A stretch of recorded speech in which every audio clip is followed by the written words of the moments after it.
রব্বুল আলামিন পৃথিবীর কোনো মানুষ আমার গুনাহ সম্পর্কে জানে না, তুমি আমার গুনাহ সম্পর্কে জানো। আমি এমন গুনাহ করেছি আমার বিবি জানে না, বিবি গুনাহ করেছে আমি জানি না। আল্লাহ তুমি সব কিচ্ছু জানো, হে আমার প্রভু তুমি আমাকে মাফ করে দাও। আমার আল্লাহ বলে, তারপরও যদি তোমাদেরকে আমি মাফ না করি, তারপরও বান্দা তোমরা আমার রহমতের দরজা থেকে ফিরে যাইও না। আমি তোমাদেরকে হুকুম দিচ্ছি, ওয়ালাউ আন্নাহুম ইয যালামু আনফুসাহুম জাউকা, বান্দারে যদি গুনাহ করে ফেলো আমার রহমত থেকে মুখ ফিরিয়ে তুমি চলে যাইও না।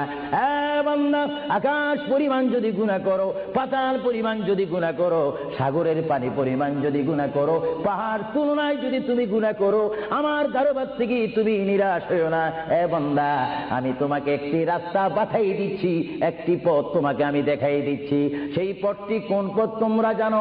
ওয়ালাউ আন্নাহুম ইয যালামু আনফুসাহুম জাউকা, বান্দারে যখন তোমরা বরবাদ হয়ে যাবে তখন তোমাদেরকে একটা পথ আমি তোমাদেরকে দেখাই দিলাম, সেই পথটির নাম হচ্ছে আমার রাসূলের মদিনা।